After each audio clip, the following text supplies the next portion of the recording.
Assalamualaikum warahmatullahi wabarakatuh. Halo, perkenalkan nama saya Kasmawati, NIM 1831586, jurusan Perbankan Syariah semester 4 mahasiswi IAIN Palu. Nah, kami diberikan tugas pada mata kuliah akuntansi perbankan syariah untuk menjelaskan akad-akad yang ada di dalam bank syariah. Pada kesempatan kali ini saya akan menjelaskan tentang akad mudharabah dan akad musyarakah. Tugas ini diberikan oleh Bapak Nur Syamsu SHI MSI. Nah, langsung saja ke pembahasan yang pertama, yakni akad mudharabah. Nah, akad mudharabah adalah bentuk kerjasama antara dua orang atau lebih pihak, di mana sang pemilik modal atau yang disebut dengan shahibul mal mempercayakan sejumlah modal kepada si pengelola atau mudharib dengan suatu perjanjian di awal. Bentuk ini menegaskan kerjasama dengan kontribusi 100% modal dari pemilik modal dan keahlian dari pengelola. Selanjutnya, macam-macam akad mudharabah. Mudharabah itu terbagi menjadi dua. Yang pertama itu akad mutlaqah, dan yang kedua mudharabah muqayyad.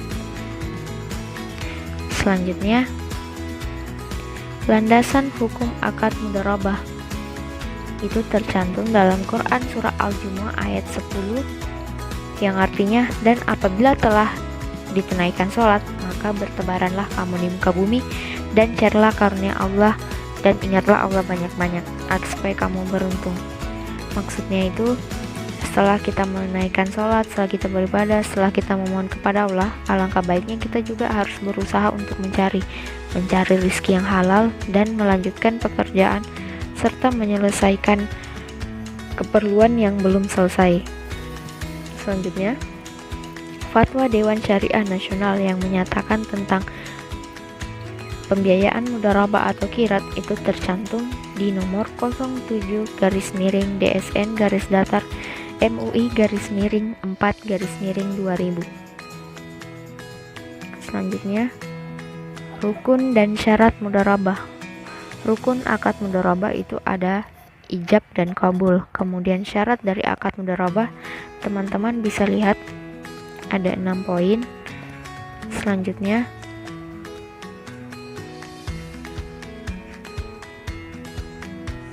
hal-hal yang dapat membatalkan mudharabah. Yang pertama, tidak terpenuhinya salah satu akad atau beberapa syarat mudharabah. Yang kedua, pengelola dengan sengaja meninggalkan tugasnya sebagai pengelola, atau pengelola berbuat sesuatu yang bertentangan dengan tujuan akad. Kemudian, apabila pelaksana atau pemilik modal meninggal dunia, maka mudharabah menjadi batal. Kemudian,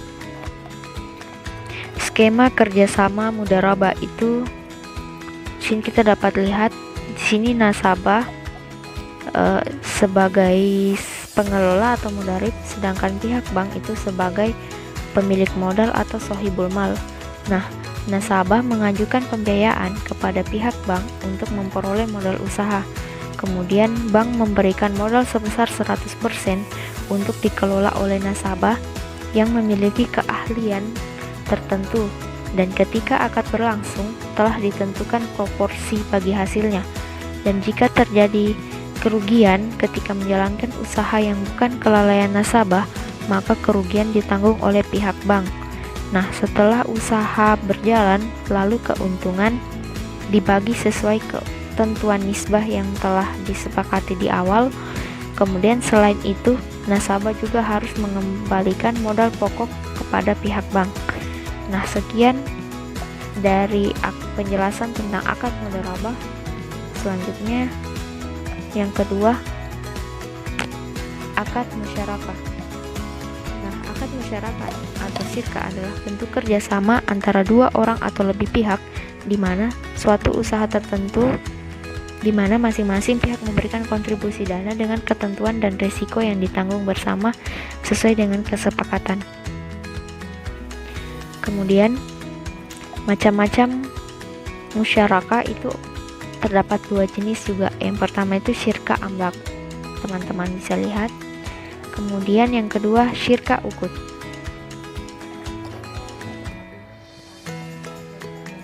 Nah, syirka amlak dan syirka ukut itu terbagi lagi. Yang pertama itu macam-macam syirka amlak itu ada dua. Ada syirka amlak ikhtiari dan syirka amlak ijbari. Nah, syirka amlak ijbari itu merupakan contoh hal akad, hibah, wasiyah, dan pembelian.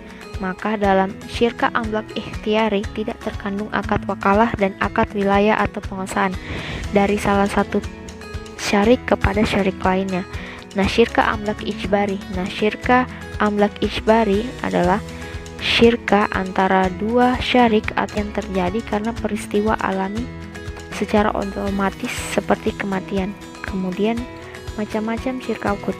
Nah, syirka ukut ini terbagi lagi menjadi 4 macam. Yang pertama itu syirka amwal inan. Nah, syirka amwal inan adalah syirka antara dua pihak atau lebih yang masing-masing memberikan kontribusi kerja atau amal dan modal atau mal. Syirka ini hukumnya boleh berdasarkan dalil sunnah dan ijma sahabat. Kemudian ini syirka abadan. Nah, syirka abadan adalah syirka antara dua pihak atau lebih yang masing-masing hanya memberikan kontribusi kerja atau amal tanpa kontribusi modal atau mal. Kontribusi kerja tersebut dapat berupa kerja pikiran seperti penulis naskah ataupun kerja fisik seperti tukang batu. Nah, syirka ini juga disebut syirka amal. Nah, kemudian syirka wujuh. Syirka wujuh adalah syirka antara dua pihak atau sama-sama memberikan kontribusi kerja atau amal dengan pihak ketiga yang memberikan kontribusi modal atau mal. Nah, kemudian syirka amwal mufadah itu merupakan syirka antara dua pihak atau lebih yang menggabungkan semua jenis syirka, baik syirka amwal inan, syirka abdan, dan syirka wujuh.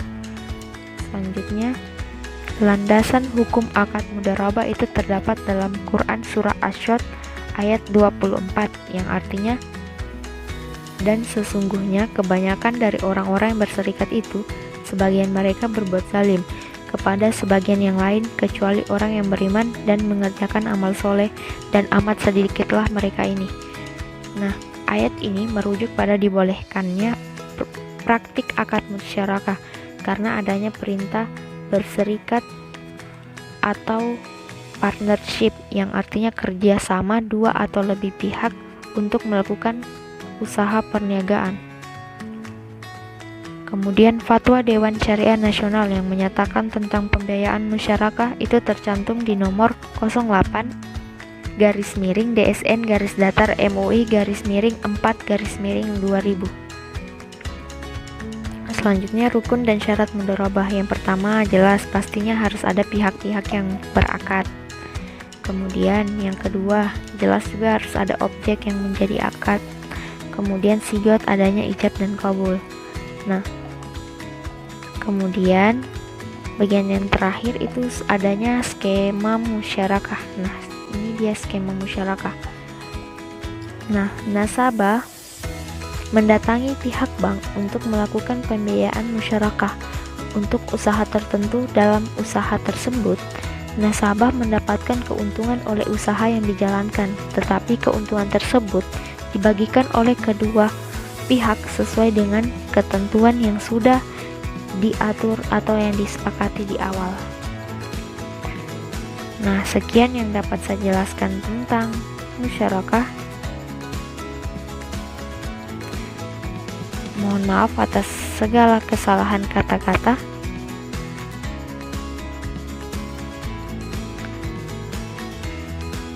Saya akhiri. Wassalamualaikum warahmatullahi wabarakatuh. Dan jangan lupa ya,